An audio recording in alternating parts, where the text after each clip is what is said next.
adik-adik, apa kabarnya? Baik, luar biasa.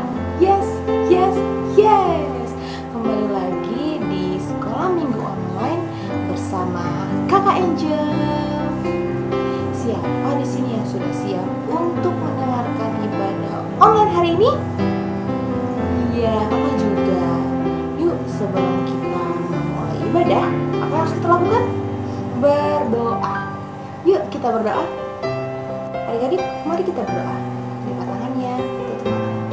Tuhan Yesus yang baik, sebentar lagi kami mau melakukan ibadah online. Kiranya Tuhan Yesus memberkati dari awal, pertengahan, hingga akhirnya. Terima kasih Tuhan. Amin. Firman Tuhan pada hari ini terambil dari Matius 5 ayat 13 sampai 16. Demikian firman Tuhan. Judul perikopnya adalah Garam Dunia dan Terang Dunia. Ayat 13, kamu adalah garam dunia. Jika garam itu menjadi tawar, dengan apakah dia diasinkan? Tidak ada lagi gunanya, selain dibuang dan diinjak orang. Ayat 14, kamu adalah terang dunia. Kota yang terletak di atas gunung tidak mungkin tersembunyi. 15, lagi pula orang tidak akan menyalakan pelita lalu meletakkannya di bawah gantang, melainkan di atas kaki dian sehingga menerangi semua orang di dalam rumah itu. Ayat 16, demikianlah hendaknya terangmu bercahaya di depan orang, supaya mereka melihat perbuatanmu yang baik dan memuliakan Bapamu yang di surga. Amin. Nah adik-adik, tema kita pada hari ini adalah menjadi garam dan terang dunia. Adik-adik pasti sudah tahu dong, apa sih itu garam? Fungsi garam adalah untuk mengasinkan makanan supaya makanan itu ada rasanya. Dan juga garam itu kalau dimasukkan ke dalam air, rasanya akan menjadi apa? Ya, menjadi rasa asin. Anak Tuhan pun demikian, adik-adik. Kita harus menjadi garam bagi banyak orang.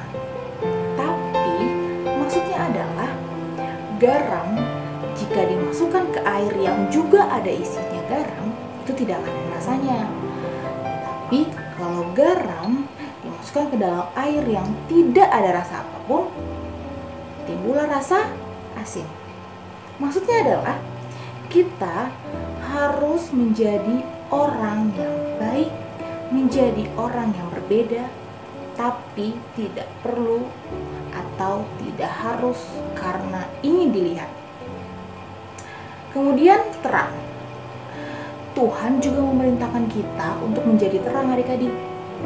Berbeda dengan garam, jika garam tidak terlihat, terang harus terlihat.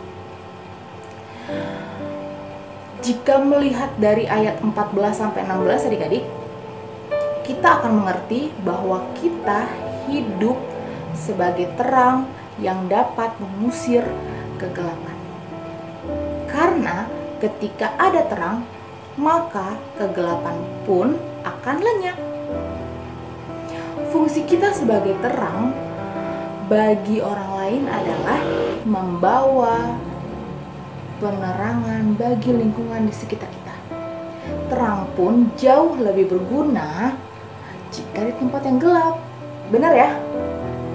Oleh karena itu, sebenarnya jika Tuhan menempatkan kita di tempat orang yang jahat, di tempat orang yang kurang baik, itu ada maksudnya loh adik-adik. Maksudnya adalah Tuhan mau kita menjadi terang di tengah-tengah kegelapan, menjadi terang di tengah-tengah orang yang tidak baik.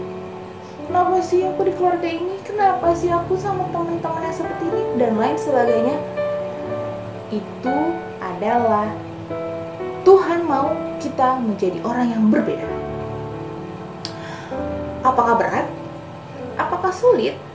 Ya, itu sangat sulit adik-adik. Justru itu kita harus mengandalkan siapa? Ya, kita harus selalu mengandalkan Tuhan dimanapun kita berada. menjadi garam dan terang itu tidaklah mudah. Apakah itu berat? Dan apakah itu sulit? Jawabannya adalah ya, itu berat dan sulit. Maka dari itu adik-adik, kita harus selalu mengandalkan Tuhan di setiap kehidupan kita. Karena kita tidak akan bisa melakukan itu. Kita tidak akan bisa menjadi garam dan terang tanpa kekuatan penyertaan dari Tuhan. Kita harus mempunyai hati yang tulus, mempunyai hati yang bijaksana untuk dapat melakukannya. Kita harus menjadi orang yang berbeda, menjadi orang yang baik tanpa harus dilihat.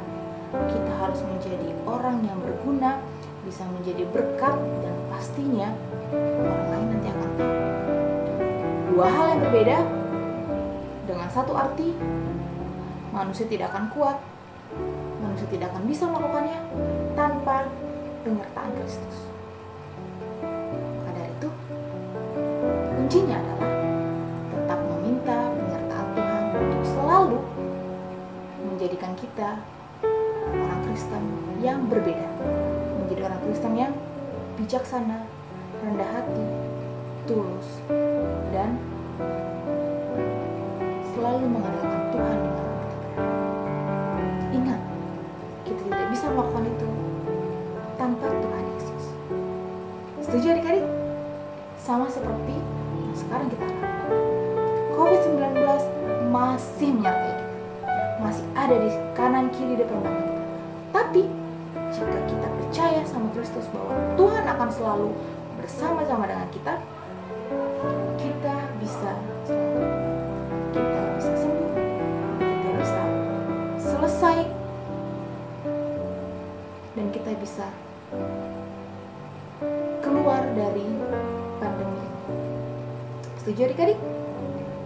Mari kita berdoa. Adik, untuk menutup ibadah kita, mari kita bersatu dalam doa. Lipat tangannya, tutup matanya, tundukkan kepala.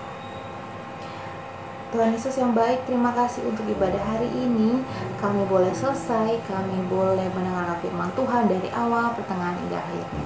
Tuhan Yesus, terima kasih. Kiranya firman Tuhan hari ini yang mengajarkan untuk menjadi terang bagi orang lain, boleh kami lakukan dalam kehidupan kami sehari-hari. Tuhan Yesus, tetap dengarkanlah kami ya Tuhan. Dengarkanlah doa-doa seluruh umat manusia yang masih dalam keterbatasan, masih dalam ketakutan, masih dalam pemulihan dalam COVID-19 ini. Tuhan Yesus, kami mau ini cepat selesai.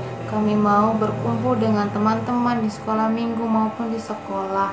Kiranya Tuhan Yesus boleh dengarkan hingga kami boleh disehatkan, dipulihkan, dan kami boleh berkumpul lagi, kami boleh ketemu lagi sama teman-teman dan saudara, dan COVID-19 ini selesai. Terima kasih Tuhan, dengarkanlah doa kami yang tidak sempurna ini. Hanya di dalam anak-Mu Tuhan Yesus kami sudah berdoa. Amin. Adik-adik, ayat hafalan kita terambil dari Matius 5 ayatnya yang ke-16. Demikianlah hendaknya terangmu bercahaya di depan orang, supaya mereka melihat perbuatanmu yang baik dan memuliakan Bapa-Mu yang di sorga. Amin. Adik-adik, ibadah online kita sudah selesai. Jangan lupa ya, apa? Ya benar, jangan lupa di like, subscribe. Oke, sampai ketemu di ibadah online sekolah minggu selanjutnya. Bye-bye, shalom, Tuhan Yesus memberkati.